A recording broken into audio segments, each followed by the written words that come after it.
Pessoal, o vídeo de hoje vai ser polêmico. Então já se prepara, que você vai ver jornalista levando porrada, vai ver o Pablo Marçal cometendo um erro, que assim, né, erro de quinto ano, não imaginei que o Pablo Marçal faria isso, e o Tarcísio de Freitas entrando em conflitos que não são aí tão necessários. Então fica aqui que hoje o vídeo é polêmico.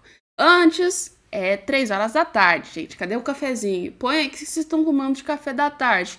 Eu vou tomar daqui a pouco um cafezinho ali com um pãozinho na chapa, uma delícia, tá? Mas se você já tá aí, põe aí na mesa esse celular e vai tomar o seu café e assistir o nosso vídeo, tá? Porque a gente tem que falar sobre muitos conflitos hoje, gente. E é muitos conflitos mesmo. Vamos começar pelo básico, né? Pelo básico do básico do básico. Vocês conhecem a Daniela Lima, né? Da Globo, sabe? Globo News, aquele rolê todo, né? E a Daniela Lima é uma pessoa que a gente pode dizer que comprou um pano gigante e bom pro governo Lula e defende ele em qualquer momento, como se assim, né? Como se não tivesse amanhã. E olha o que ela falou sobre o caso do Maduro. Que, assim, não tem lógica uma coisa dessa. Dá uma olhada só, gente, nessa falha, a gente vai comentar depois. Nessa atrocidade.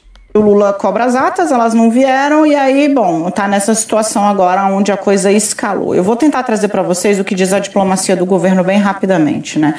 Bom, porque Lula não classifica como uma ditadura? É preciso manter, me disse a fonte que atua junto ao presidente no Palácio do Planalto, alguma mínima ponte, inclusive por questões de segurança.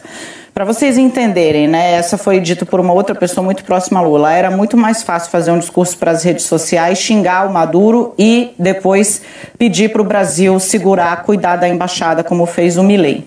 Hoje a embaixada da Argentina tem 6 assessores diretos da Maria Corina Machado, que é a principal opositora do Nicolás Maduro. Esses 6 assessores estão sob a guarda do governo brasileiro, porque desde que Milei falou o que falou, Maduro obrigou a saída, fechou as relações diplomáticas com a Argentina.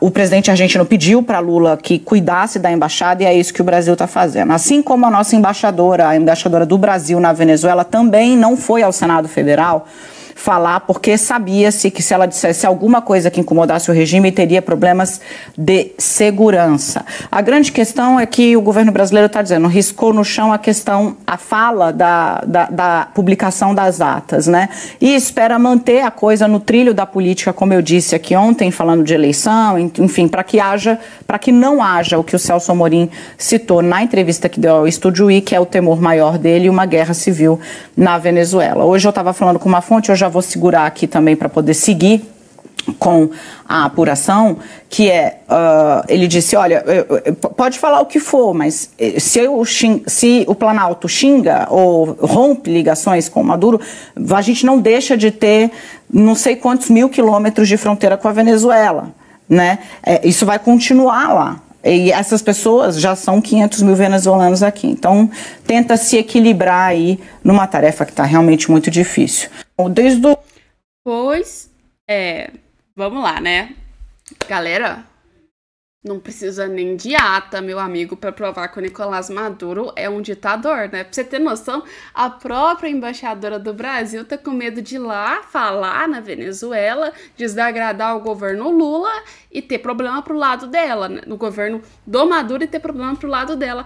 Que é uma prova maior do que isso aí é uma ditadura? Não existe prova maior que isso, gente. Se o próprio governo brasileiro tem medo de abrir a boca e desapontar o Maduro, significa que aí ele é um ditador, né, gente? Oxe, lógica doida essa do PT. De lá defender o cara, ficar omisso pro próprio Nicolás Maduro, né? E assim, ter medo de confrontar o Nicolás Maduro, pelo menos de dizer a verdade, né, gente? E assim, não existe ata, não existe nada. Vou te falar, o Nicolás Maduro pode baixar, assim, baixar literalmente, né, o espírito de um santo na terra. E vou te falar, ele tá tentando fazer isso, né, vindo agora com os discursos meio doido. Mas nem com uma coisa dessa, Nicolás Maduro consegue esconder, com o que ele fez foi uma ditadura.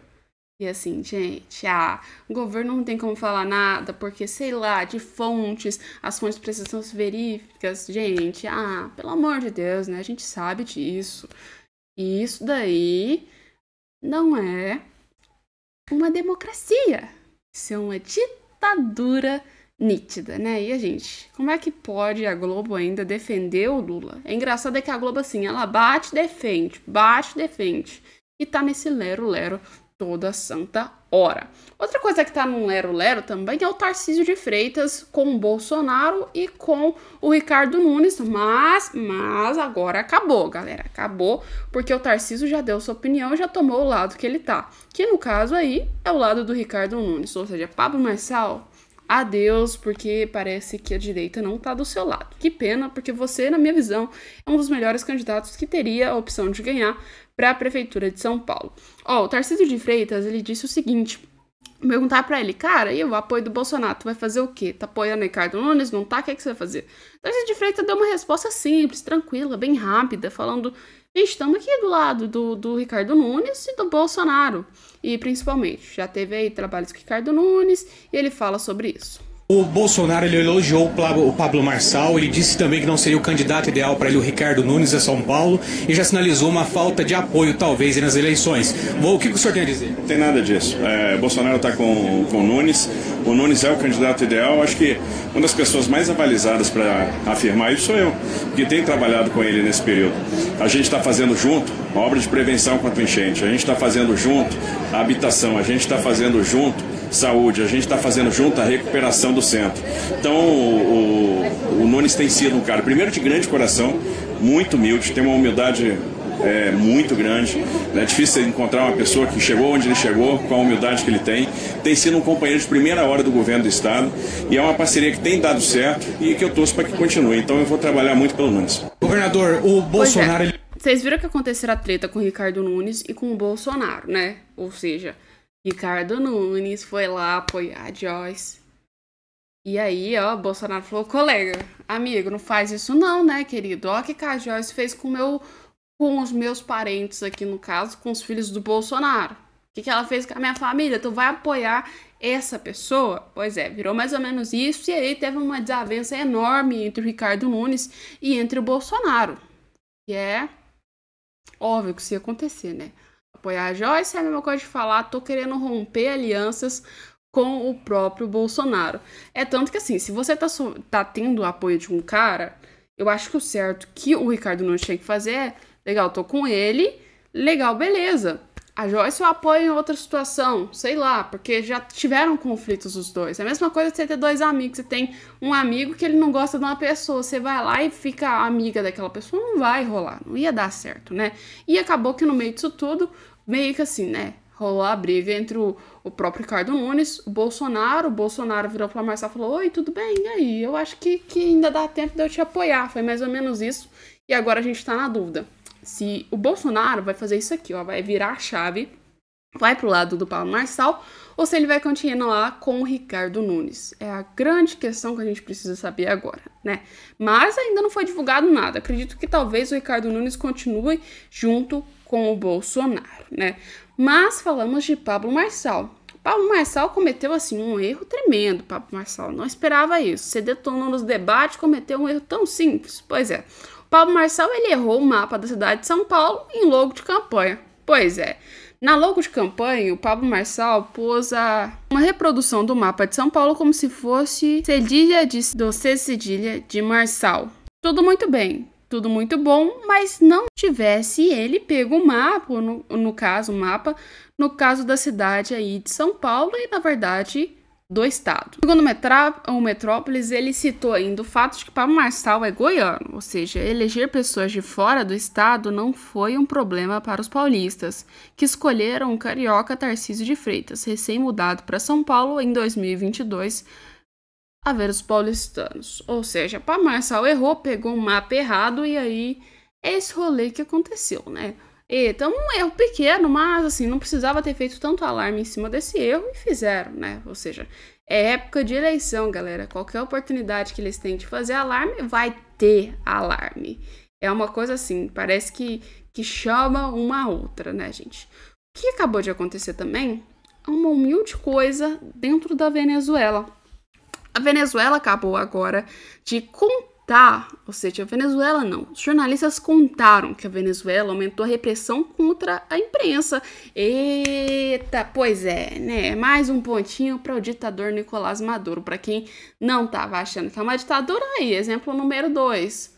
Ditadura tem censura. Censura, a Nicarágua tem, Cuba tem e a Venezuela também. Pois é. E o Plano News colocou que o Colégio, né, Nacional de Jornalismo da Venezuela denunciou nesta sexta-feira um aumento dos casos de repressão contra a imprensa no país após as eleições presidenciais de 28 de julho, que, segundo as autoridades eleitorais, foram vencidas pelo ditador Nicolás Maduro.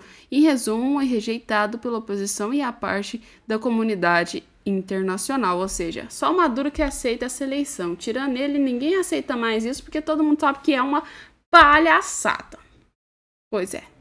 Mas agora estamos tendo o aumento de repressão contra a imprensa. Nicolás Maduro está acertando os 3 principais setores quando a gente fala de uma ditadura: imprensa, redes sociais e o próprio povo. Pois é, né?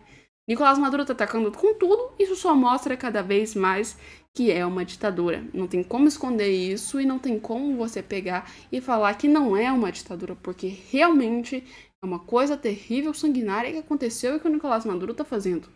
Como é que você esconde uma coisa dessa? Não tem lógica, gente. Não tem lógica.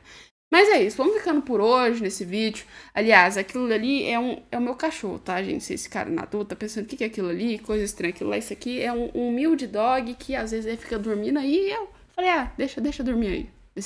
Hoje é sábado, pode dormir aqui. Mas é isso, gente. Hoje trouxe informações pra vocês. Tem mais informação, então já chega, deixa o like, compartilha, se inscreva pra não perder os nossos conteúdos.